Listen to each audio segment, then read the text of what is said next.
here's some vocabulary review. This should look real familiar. These words, coefficient, fancy word for just that big number out front of a variable. Variables are letters that represent numbers we don't know yet. Now, this was not one of your vocabulary words, constant, but that just means a number by itself. It doesn't have any letters around it, okay? And then term. A term is a combination of numbers, variables, exponents sometimes. That's a term. It's just one piece. Usually those things are multiplied together, okay? So if we're looking at this expression right here, I see 1, 2, 3 terms, okay? So what are like terms? That's important. So you're going to click in this box right here on your slide, and you're going to type just like I am. So like terms, and this was a vocabulary word, like terms have the same variable and the same exponent. That's super important. So like terms have to have the same variable and the same exponent. So remember, at any point, you can pause this video. So in order for terms to be alike, the letter has to be the exact same letter. The variable has to be the same. And the variables have to have the exact same exponent. So let's practice that. Let's look at this chart right here. I have one term here, one term here. I want to look at this. This one has a fraction. Cool. It has an x and a y in this term. This one has a number 3 and an x and a y. I just want to look at them. Remember, like terms have the same variable and the same exponent. So look at this first one right here. Do these terms, the top one and the bottom one, have the exact same variables? Do they have the exact same letters? Yeah, I see an x and a y. The bottom one, I see x and y. Awesome. Now, do those variables, do those letters have the exact same exponents? Well, x, I don't see an exponent on it, and y, I don't see an exponent on it. So remember, exponents are those little numbers up at the top, the little numbers, the powers. Hopefully you remember those from like 6th grade. I think you worked with them a little bit last year in 8th grade. So remember, if there's not a power written, it's 1. So x does have a power right now, but it's 1. Okay, well, y doesn't have one written either, so it must be 1. This x doesn't have a power written, so it must be 1. And this y, no power written, must be 1. So guess what? Yes, xy, xy, exactly the same letters. Do they have exactly the same powers? Yeah, because there's no powers written, no powers written. So are these two terms like terms? Yes, they are. Okay, well, look at these terms here, the next one. So we have a 5 and a -2. Are those like terms? Do you see any variables with this 5 right here? Do you see any letters? Nope, just the number 5. Do you see any variables with this -2 here? No, no variables, no letters written next to that -2. So, do they have the same variable? What do you think? Yes, they do, because they don't have a variable. So, we're going to do something called combine like terms. So, let me think about it. Do you know how to add 5 and -2 together? If the answer is yes, then those are like terms. There's no variables there. Neither one of those terms have variables. So, yes, they have exactly the same variable, which is no variable. So, those are like terms. Okay, well, let's look at this one right here. So I have a 7w. Okay, I'm not so much interested in the coefficients out front though, right? I'm looking at the variable. I see a w. Awesome. This bottom term, I see 5w squared. Okay, I see a w. Nice. Okay, so I have a w and a w. Well, wait. Remember, like terms have to have the same variable and the same exponent. So do these terms, the top one and the bottom one, have the same exact powers or exponents? Well, this one right here doesn't have a power written, so we know it must be 1. So this term has a power of 1. What about this one, though? Does it have a power written? It's 2. So can those be like terms?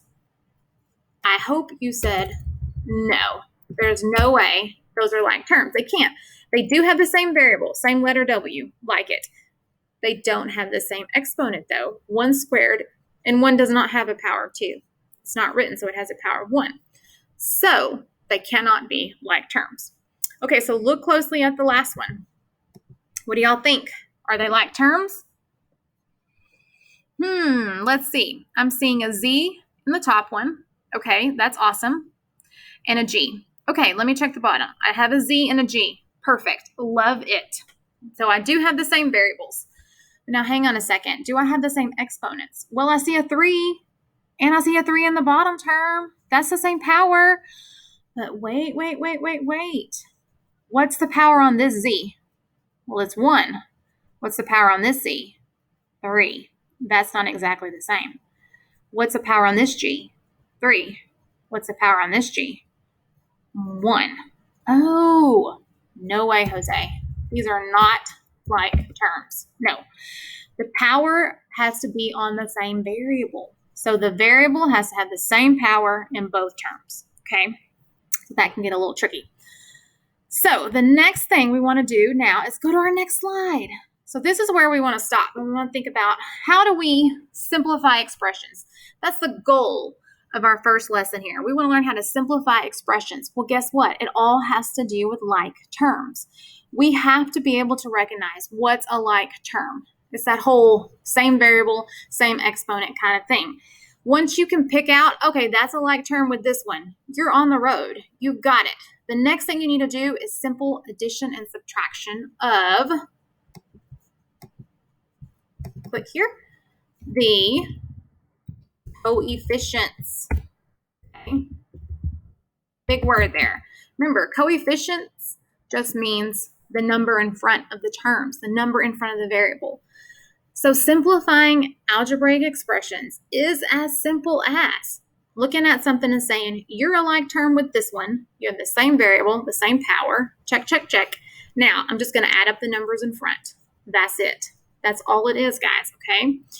So here's something to remember. When you see an expression that's written out and looks kind of crazy, we have to remember that the sign in front of a number always goes with it. So there's a sign in front, it goes with a number behind it. I like to think of it as, hey, they're a couple, they're a happy couple, they get along, they're faithful to each other, they're in love. Not like you freshman people are. You're always causing drama with your couple and relationships. Well, some of you don't. Most of you do, right?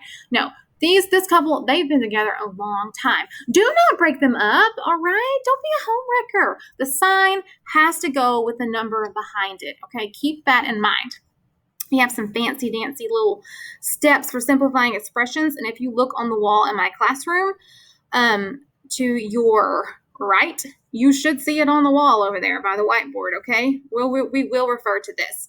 For today, I want to stop here in our notes, okay? I want to really drive this idea of like terms in. I want to kind of put it in a different way for you so that you can see it kind of in like something that makes sense in the real world. So this is the end of this video. So hopefully you have kept up and you've typed in the notes. Hopefully your journal's set up. If it isn't set up from yesterday, you need to do that right now. You are behind if it's not set up. Make sure it's set up.